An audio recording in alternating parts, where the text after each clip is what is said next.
The Morrison Family Investment Group met quarterly in my father's study, a wood-paneled room that smelled of old money and older leather. 23 family members gathered around the mahogany conference table, representing 4 generations of Morrisons, all eager to hear about the performance of our collective $200 million portfolio. I sat in my usual spot near the door, close enough to observe but far enough away to be easily forgotten. Excellent returns this quarter, my brother Marcus announced from the head of the table, standing beside Dad like a prince next to his king. Marcus had appointed himself as the family's unofficial investment spokesperson 3 years ago, right after he'd completed his MBA at Wharton. The portfolio is up 17% year-over-year. Our tech sector allocations are performing particularly well, and our real estate holdings in Austin and Miami have appreciated beyond projections. Applause rippled around the table. Dad beamed with pride at his eldest son, 42 years old and looking every inch the successful hedge fund manager he claimed to be. Custom suit, Patek Philippe watch. Perfect haircut that probably cost more than most people's car payments. This is what happens when you let professionals manage serious money, Marcus continued, clicking through a PowerPoint presentation on the 70-inch screen mounted on the wall. Amateur investors get emotional, make reactive decisions, chase trends. Professional investors like our team understand market fundamentals, risk-adjusted returns, and portfolio diversification strategies. I sipped my water and said nothing. Around the table, cousins and aunts and uncles nodded along, absorbing Marcus's performance like it was gospel. Most of them had no idea how investment portfolios actually worked. They just knew that their quarterly distributions kept arriving, funding their lifestyles, and Marcus took credit for all of it. Now, Marcus said, his tone shifting to something more serious, we need to discuss portfolio access going forward. There have been some concerns raised about family members who might not fully understand the complexity of our investment strategy trying to get too involved in decision-making. My cousin Jennifer raised her hand. What kind of involvement are we talking about? Questions about specific holdings, requests to review individual investment performance, suggestions about sector allocation, Marcus replied. The kind of micromanagement that can interfere with our professional team's ability to execute strategy effectively. Sounds reasonable, Uncle Tom said. We hired experts for a reason. Let them do their jobs. Exactly, Marcus agreed. Which brings me to a proposal. I'd like to implement a tiered access system. Family members who demonstrate sophisticated understanding of investment principles would have full transparency and input rights. Others would receive quarterly summaries and distributions but wouldn't have access to the detailed portfolio management systems. How do you determine who's sophisticated? My Aunt Rachel asked. Educational background, professional experience, demonstrated investment knowledge, Marcus said smoothly. For example, I have an MBA in finance and work in asset management. Dad built his commercial real estate empire and understands market cycles. Cousin David is a CFO at a Fortune 500 company. We'd be in the first tier. Others. He paused, letting his gaze sweep the room and landing briefly on me. Others might be better served by a more simplified reporting structure. You mean people like Emma? My cousin Sarah said, following Marcus's gaze. No offense, Emma, but you work as a teacher. This is probably over your head anyway. I smiled politely. None taken. Exactly, Marcus said. Emma's a wonderful educator and we're all proud of her work with underprivileged kids. But investment management requires specific expertise that teaching elementary school doesn't provide. It's not an insult, it's just reality. I wouldn't expect her to explain portfolio beta coefficients any more than I'd expect her to ask me to teach 4th grade math. Laughter rippled around the table. Good-natured, familial laughter that wasn't meant to be cruel but landed that way nonetheless. Dad leaned forward. Marcus makes a good point. The Morrison Family Investment Group has grown beyond what your grandfather could have imagined when he started it 40 years ago. $200 million isn't play money. It requires serious oversight. And serious investors, Marcus added. People who understand what they're looking at when they review performance metrics. Emma, you still have a savings account at Community First Bank, right? Still driving that 10-year-old Subaru. I am, I confirmed. Perfect example, Marcus said, addressing the room. Nothing wrong with that lifestyle. It's practical, sensible, appropriate for a teacher's salary. But it's not the lifestyle of someone who thinks in terms of multi-million-dollar asset allocations. Emma probably has, maybe $20,000 in savings? 40 if she's been really disciplined. Something like that, I said quietly. See? That's my point.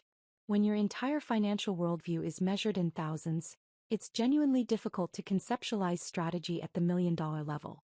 It's not Emma's fault. It's just the reality of different financial contexts. My phone vibrated in my pocket. I ignored it. So we're voting on this tiered system? Uncle Tom asked. I think we should, Marcus replied. All in favor of implementing sophisticated investor criteria for portfolio access, raise your hand. Hands went up around the table. Not everyone. Some of my younger cousins abstained, looking uncomfortable, but enough. More than enough. Dad's hand was up. Marcus's obviously. Most of the older generation who'd inherited money rather than earning it and liked the idea of being classified as sophisticated investors, even if they couldn't explain the difference between a stock and a bond. Motion carries, Marcus announced. I'll work with our legal team to formalize the criteria and notify everyone of their access level by end of month. Now let's move on to next quarter's rebalancing strategy. I'm proposing we take some profits from our tech positions and rotate into dividend-paying blue chips. More stability, less volatility. My phone vibrated again. And again. I pulled it out discreetly, glancing at the screen under the table. 3 messages from James Whitmore, the director of Whitmore Capital Management, the firm that had been managing the Morrison Family Investment Group's portfolio for 6 years. The firm I'd personally selected and contracted after conducting a comprehensive search of every major asset management company on the East Coast. James, quarterly meeting today? How are things? James. Need to discuss the Henderson acquisition opportunity. Time sensitive. James. Also, Marcus Morrison just called requesting immediate access to move 50M into a private deal. Flagging for your approval per standard protocols. I read the last message twice, then typed a response. Deny the request. I'll call you in 5 minutes.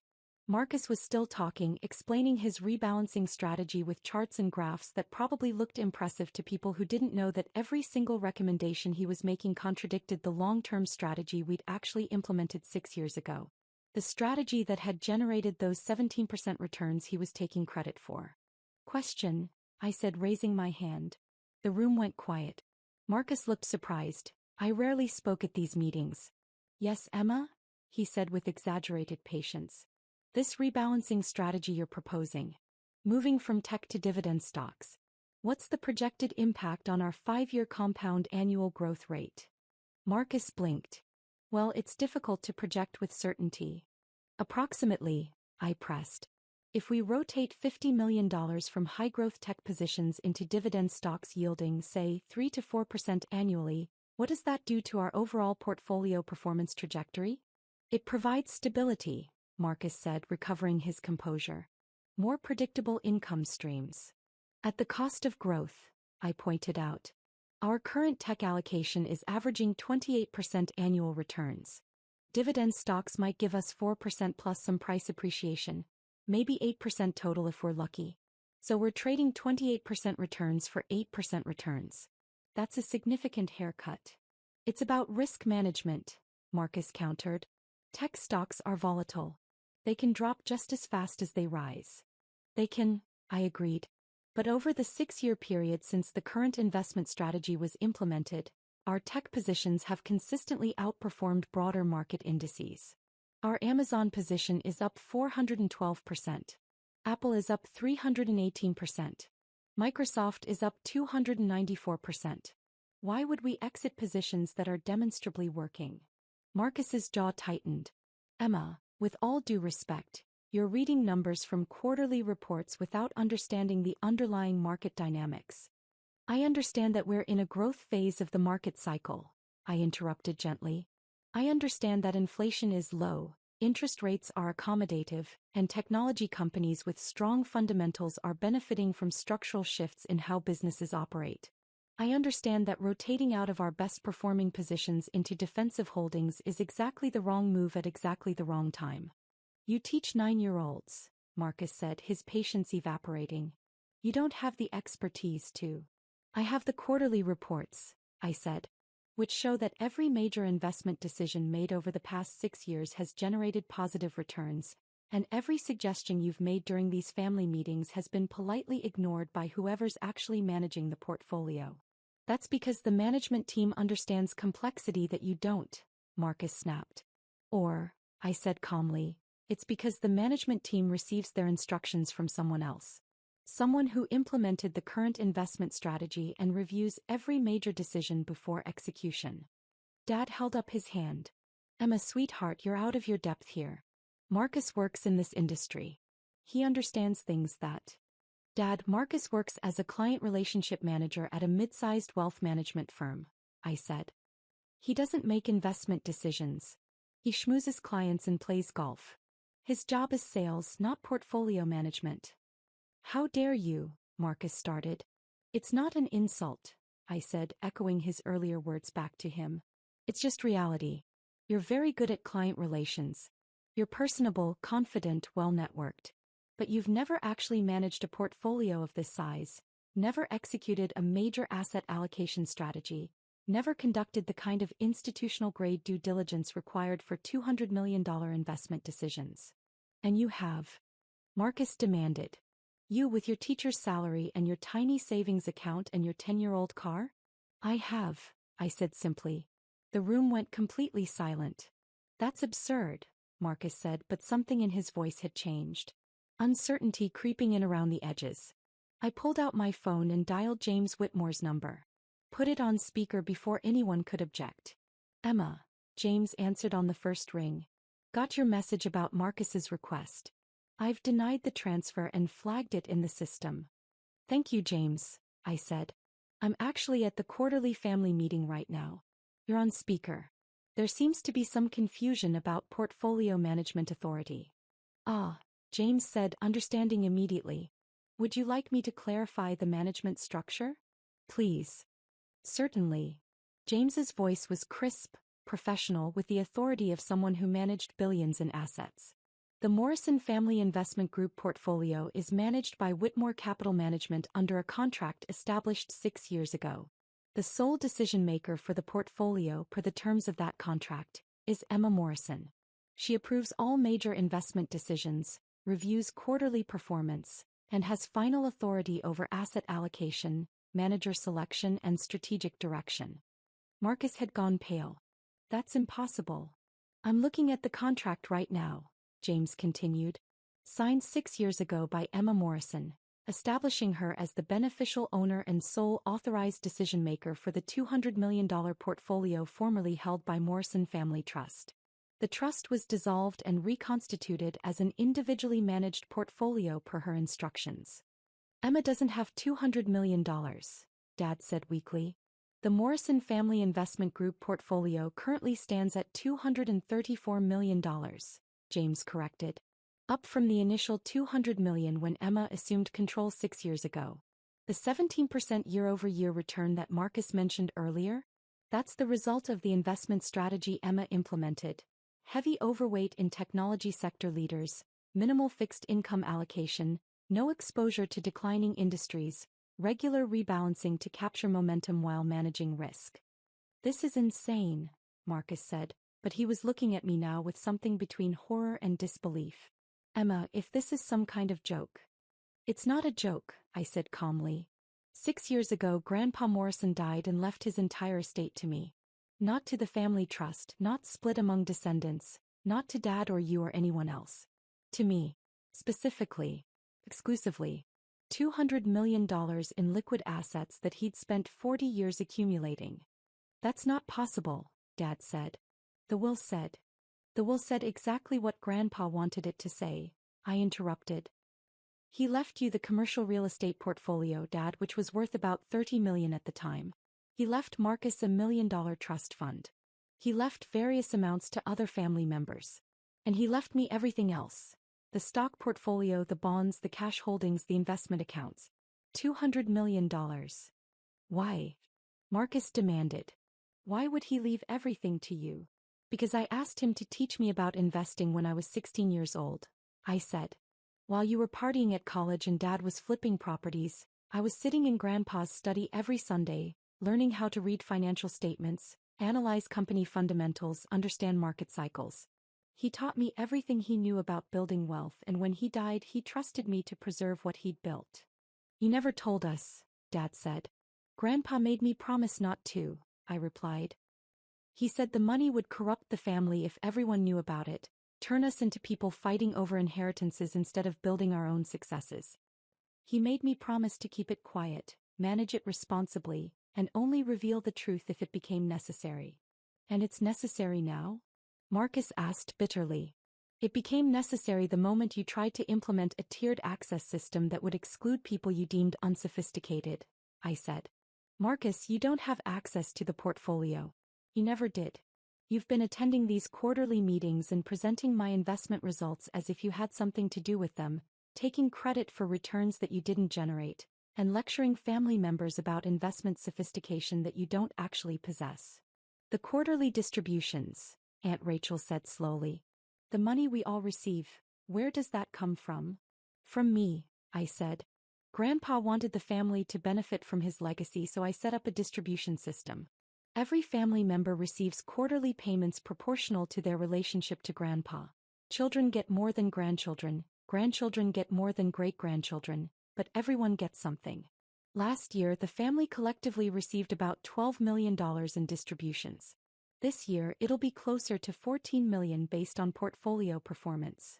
You've been giving us money, Uncle Tom said, while we treated you like you couldn't balance a checkbook. I have, I confirmed. And I'm fine with that, honestly. I don't need recognition or gratitude. I live comfortably on my teaching salary, which I actually enjoy despite what Marcus thinks. The portfolio money just accumulates and generates returns, and I'm happy to share those returns with family. Then why reveal it now? Dad asked. Why not just let things continue as they were? Because Marcus just tried to access $50 million for a private deal without my approval, I said, looking directly at my brother. James flagged it per our standard protocols. Care to explain what private deal requires immediate access to $50 million of family money, Marcus? Marcus's face had progressed from pale to bright red. I don't have to explain anything to you. Actually, you do, I said. It's my money. If you're trying to move $50 million out of the portfolio, I need to know why. It's a limited opportunity, Marcus said through gritted teeth. A real estate syndication that requires immediate capital commitment. The returns could be enormous. The returns could be fraudulent, I corrected. James, did you run preliminary due diligence on Marcus's request? I did, James confirmed over the speakerphone. The opportunity is a Dubai real estate project being marketed through private WhatsApp groups and unregistered broker-dealers. Multiple red flags, including promised returns of 40% annually, no audited financials, no regulatory oversight, and promotional materials that feature rented Lamborghinis and cryptocurrency millionaires. Classic characteristics of an investment scam targeting unsophisticated investors. The room had gone completely silent. Marcus, I said quietly, were you really about to put $50 million of family money into a WhatsApp investment scam? It's not a scam, Marcus protested, but his voice had lost all its earlier confidence. I have connections who've vetted the deal. Connections who are probably part of the scam, I said. Or victims of it themselves who are now unwittingly recruiting others. This is exactly why I maintain sole control of the portfolio, to prevent decisions like this. You've been lying to us for 6 years, Marcus said, desperation creeping into his voice. Pretending to be poor, letting us think. I never pretended to be anything, I interrupted. I am a teacher. I do drive a 10-year-old Subaru and bank at Community First. I never claimed to be wealthy or poor. You all just assumed based on my profession and lifestyle. Those assumptions are not my responsibility. But you let us believe them, Dad said. I didn't correct them, I agreed. Grandpa taught me that people reveal their true character when they think you're powerless. He was right. Over the past 6 years, I've watched this family operate, seen who treats people with respect regardless of their apparent status and who doesn't. It's been educational. My cousin Jennifer, who'd been silent throughout the meeting, finally spoke. The quarterly distributions we receive. Can you stop them? I can, I confirmed. The family distribution system is entirely discretionary. I could freeze all payments tomorrow if I wanted to. But you won't, Jennifer said. It wasn't a question.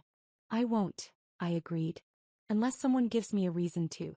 The distributions continue as long as family members aren't actively trying to sabotage the portfolio or commit fraud with family assets. I wasn't committing fraud, Marcus said weakly. No, you were just being reckless with other people's money while taking credit for returns you didn't generate, I said. Which brings me to my next point. Marcus, you're removed from any advisory role related to the Morrison Family Investment Group, effective immediately. No more quarterly presentations, no more investment suggestions, no more pretending you have anything to do with portfolio management. You can't do that, Marcus protested. I just did, I said. James, please note in the account files that Marcus Morrison is not authorized to request information, suggest changes, or access any aspect of the portfolio going forward. Noted, James confirmed. Emma, while I have you on the line, should we proceed with the Henderson acquisition opportunity? We need to move quickly if we want to participate in the Series D round. What's the allocation? I asked. $15 million for a 3% stake. Company is projecting IPO within 18 months at a valuation that would give us 8-to-1 return on investment. Run the full diligence package, I said. If everything checks out, approve the investment. Use funds from the healthcare sector allocation. We're overweight there anyway. Will do. Anything else you need? That's all for now, James. Thank you. Always a pleasure, Emma. He hung up. I looked around the table at 23 family members who were seeing me clearly for the first time in 6 years. Or possibly for the first time ever. I want to be clear about something, I said. The money that Grandpa left me isn't family money in the legal sense. It's my money. I choose to share the returns with family because that's what Grandpa wanted, but I'm not obligated to. The quarterly distributions could stop tomorrow. The entire portfolio could be redirected to charitable foundations or invested in ways that benefit only me. I don't do those things because I actually care about this family, despite how some of you treat me. Emma, Dad started. I'm not finished, I said gently. Dad, you've spent 6 years implying that my career choice makes me financially illiterate. Marcus, you've spent 6 years lecturing me about investment principles while I've been implementing the strategy that funds your lifestyle.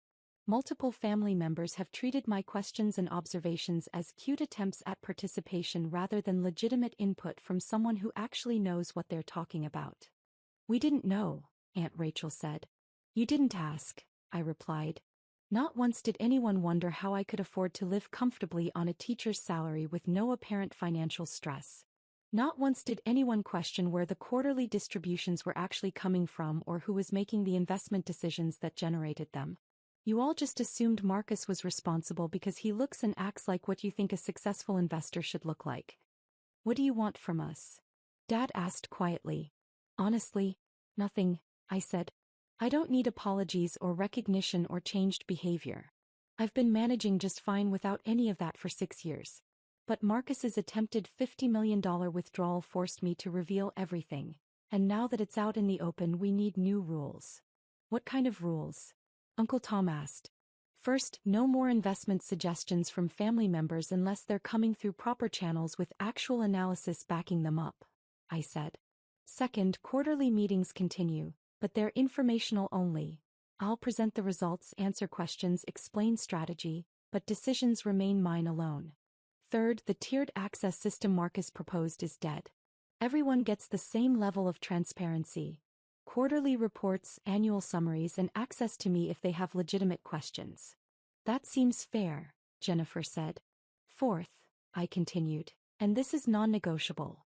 Anyone who tries to access portfolio funds for personal investments, loans, or opportunities, without my explicit approval will have their quarterly distributions suspended permanently.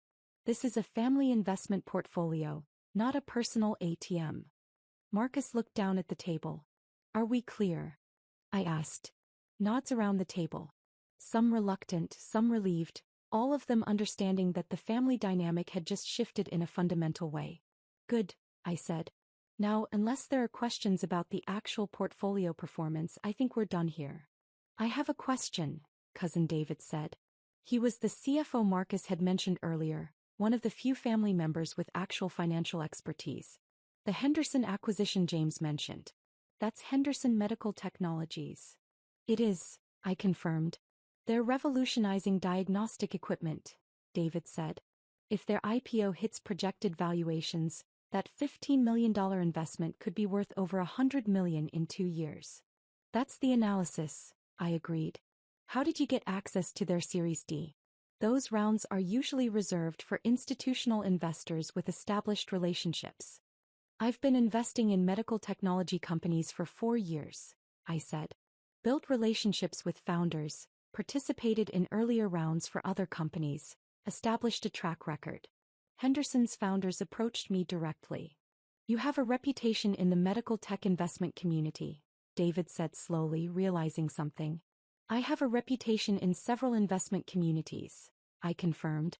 Medical technology, artificial intelligence, renewable energy, cybersecurity. I've made 43 investments over the past 6 years across those sectors.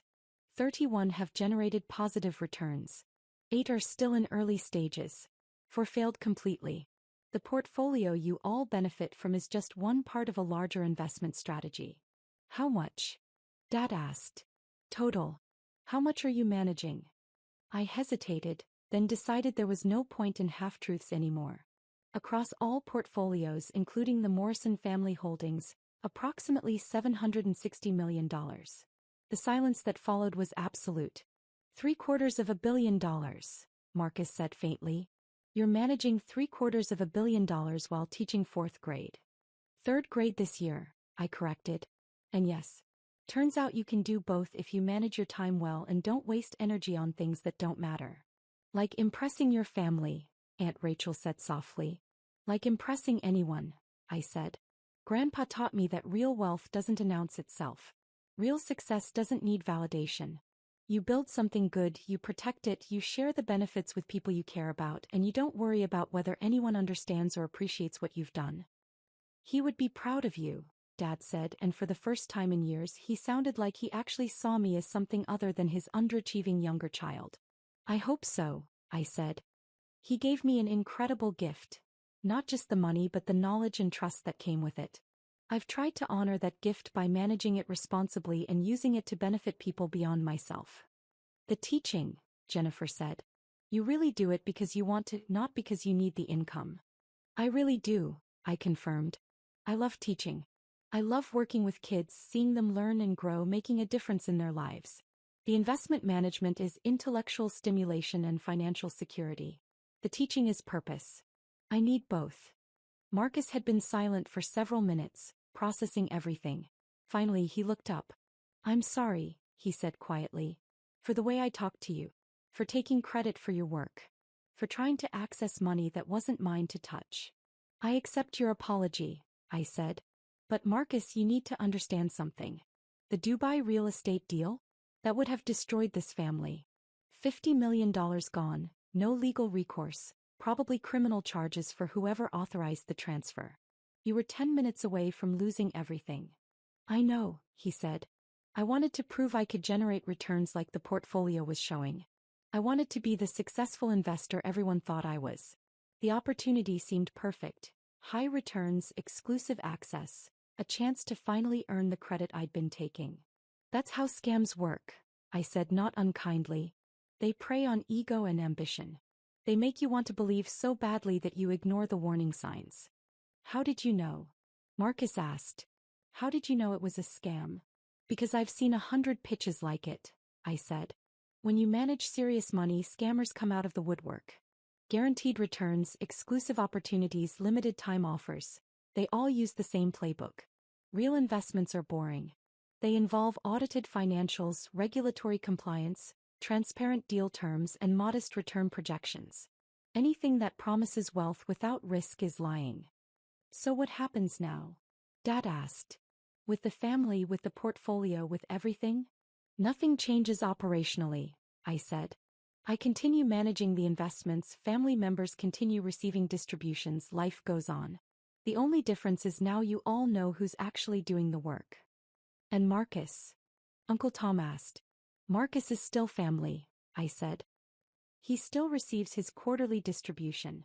He's just not representing himself as the portfolio manager anymore.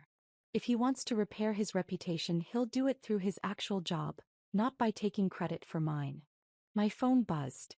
Another message from James. Henderson diligence came back clean. Executing the investment. Also, you have 3 other pitch decks to review when you have time. I need to go, I said, standing up. I have actual investment decisions to make. James will send out the quarterly reports to everyone by end of week. If you have questions about the numbers, email me. If you want to suggest an investment opportunity, send a formal pitch deck and I'll review it. If you need financial advice, I'm happy to help. But the drama ends here. Emma, Dad said as I gathered my things. Your car. Your apartment. Your savings account. Why live like that if you don't have to? Because it's authentic, I said simply. This is who I am, Dad. I'm not interested in luxury cars or penthouse apartments or designer clothes. I'm interested in meaningful work, financial security, and using resources to make the world better. Grandpa's money lets me do all of that without compromise. He chose well, Dad said quietly. He did, I agreed. He saw something in me that most of you missed, not because it wasn't there but because you weren't looking. I walked out of the study and out of the house, leaving behind 23 family members who would spend the rest of the day processing the revelation that the person they'd dismissed as financially unsophisticated had been managing their wealth for 6 years. My phone rang as I reached my car. Catherine Chin, a venture capital partner I'd been working with on a renewable energy project. Emma, just heard you're in on Henderson, Catherine said. Smart move. Their diagnostic platform is going to change the industry. That's the bet, I said, starting the car. What can I do for you? I'm putting together a consortium for a wind farm project in Texas, she said. $20 million minimum commitment, projecting 15% annual returns with significant tax advantages. Interested? Send me the details, I said. I'll review and get back to you by Friday. Perfect. Also, a few of us are getting together next month to discuss impact investing strategies. You should come. Your perspective on balancing returns with social benefit is always valuable. Text me the details, I said. I'll be there if I'm free. We hung up and I sat in my 10-year-old Subaru in front of my family's mansion, checking email on my phone. 3 new investment opportunities, 2 portfolio updates, and a message from one of my students' parents thanking me for the extra tutoring I'd provided. This was my life. Teacher, investor, quiet manager of generational wealth, and the person my family had finally learned not to underestimate. I drove home to my modest apartment, where I'd spend the evening grading papers and reviewing pitch decks, living exactly the life I wanted with exactly the resources I needed. Tomorrow the family group chat would probably explode with messages. People processing, questioning, maybe even apologizing. Or maybe not. It didn't really matter. Grandpa Morrison had taught me that power doesn't require recognition to be real. Success doesn't require validation to be legitimate. And wealth used wisely is always more valuable than wealth displayed ostentatiously. I'd learned those lessons well, applied them consistently, and built something that would benefit my family for generations, whether they appreciated it or not. The quarterly distributions would continue. The portfolio would keep growing. And I would keep teaching 3rd grade and managing $750 million, because both mattered and neither required anyone's permission to do. That evening I received one more text. From Marcus. I looked up that Dubai deal after everyone left. You were right. It's all over the fraud warning websites. I would have lost everything. Thank you for stopping me. I typed back. That's what family does. We protect each other even when we don't always understand each other. His response came quickly. I understand now. Finally. Good, I replied. Now focus on your actual job and stop trying to be something you're not. You're good at client relations, Marcus. Be great at that instead of pretending to be an investment manager. Understood. Emma? Grandpa was right to trust you. I smiled at my phone, poured a glass of wine, and opened my laptop to review the Henderson Medical Technologies investment documents. Outside my window, the city lights sparkled against the evening sky. Somewhere out there, opportunities were emerging, companies were building revolutionary technologies, and wealth was being created and destroyed and redistributed. And I was right in the middle of it all, managing hundreds of millions of dollars while living a life that looked ordinary from the outside but was anything but just the way I liked it.